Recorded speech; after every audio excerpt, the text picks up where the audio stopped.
Buongiorno a tutti e bentornati in questo nuovo video. Oggi un particolare argomento, cioè le semine. Questo è l'ultimo periodo, fino agosto, per le semine invernali. Potremo seminare varissime varietà di cavoli, radicchi, cipolle, insalate amare, anche qualche ortaggio primaverile, ma con qualche piccolo accorgimento. Li andremo a seminare in questi alveoli, io uso quelli riciclati dal vivaio, e li potremo andare a riporre quando la loro altezza sarà di circa 10 cm, dipende per le piante, 20 cm per le zucchine. Incominciamo dalla prima bustina. Questo è un cavolo lacinato di Toscana precoce che andrò a seminare fra qualche giorno, perché così me lo tengo bellino lì pronto e pian pianino nell'inverno sotto nel mio semenzaio andrà a germinare per poter produrre a inizio primavera. Poi la bietola d'Accosto, che la coltivo tutto l'anno, come vedete lì c'è la bietola, guardate com'è bella quella colorata, invece questa qua è solo quella bianca, la coltivo tutto l'anno, e questa qua la andrò a tenere in pieno campo, cioè appena dopo averla trapiantata in pieno campo, e poi la metterò sotto serra quando farà troppo freddo. Invidia scorora bionda a cuore pieno, quella che si chiude con uno spago per farla diventare più morbidina e bianca all'interno, la semino ora per poterla raccogliere a novembre. La cicoria stessa cosa, e i finocchi faccio una prova a vedere se riesco a seminarli e poi raccoglierli ora. La cipolla di Tropea rossatonda, anche questa è una prova, ma l'altro anno mi hanno fruttato bene, come vedete ho fatto anche un video, andatevelo a cercare perché è stato molto bello il raccolto. La semino ora per poi andarla a trapiantare a marzo. Questo è un ramolaccio tondo d'inverno che è tipo una barbabietola, ma è nera e un pochino più amara. Le zucchine è un dibattito molto aperto, perché tutti dicono che non ce la fanno a produrre, non fanno la loro intera produzione. È vero, ma in gran parte. Se te le semini a fine luglio, facciamo il 25, male, se proprio vi va male, il 25 settembre sono pronte per essere trapiantate.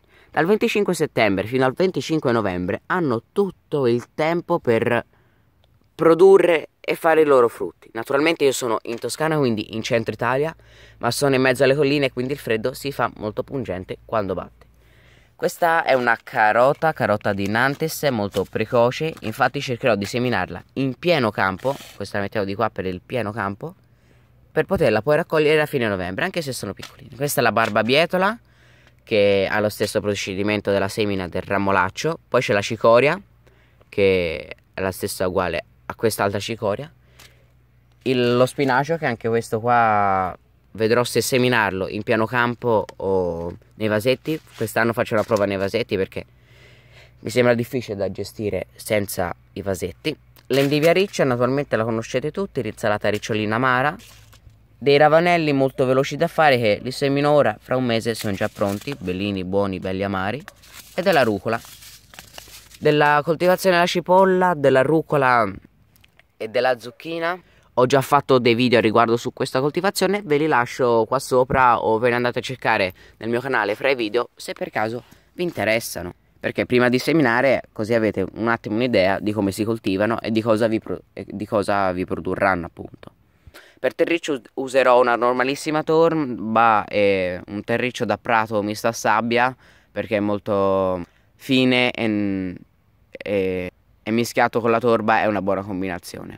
Non ho il terriccio quello comune da semina, quello perfetto, perché non ho tantissimo budget, e già tanto che io d'inverno mi compro, ora devo andare a comprare un po' di piantine al vivaio, perché non ho la possibilità di seminare tutti gli ortaggi invernali a giugno-luglio.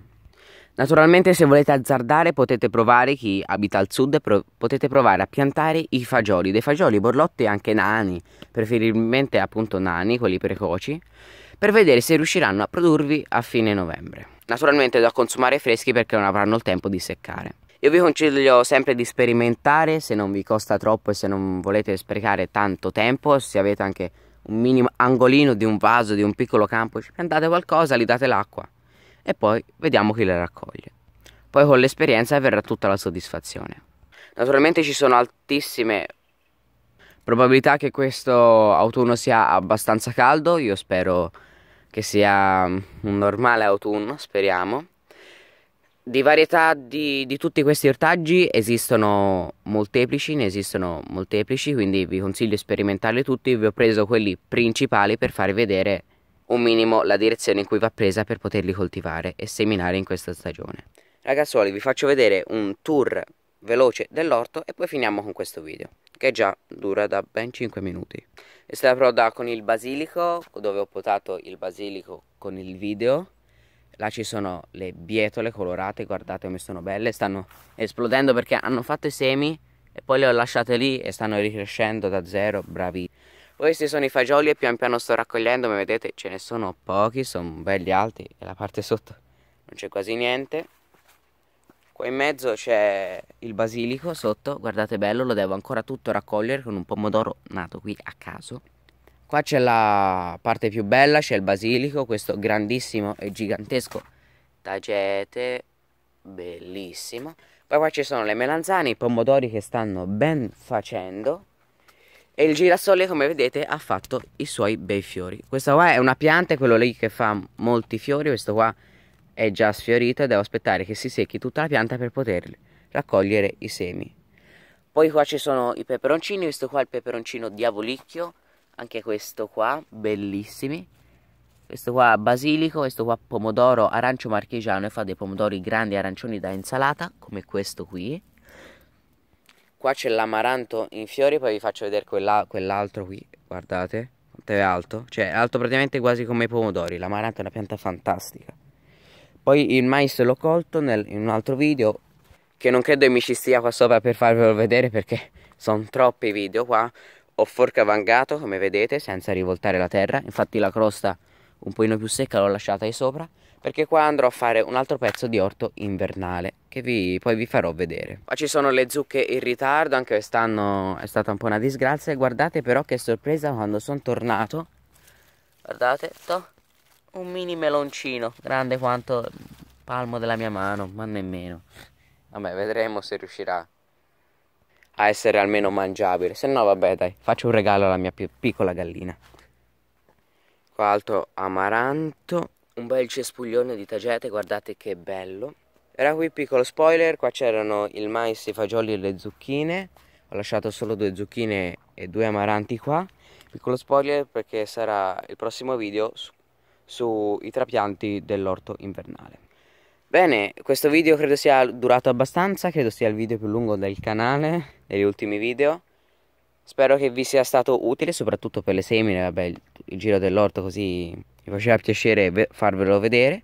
Se volete voi farmi vedere o dirmi qualcosa, scrivetelo pure qua sotto nei commenti e naturalmente se vi è piaciuto questo video lasciate un like.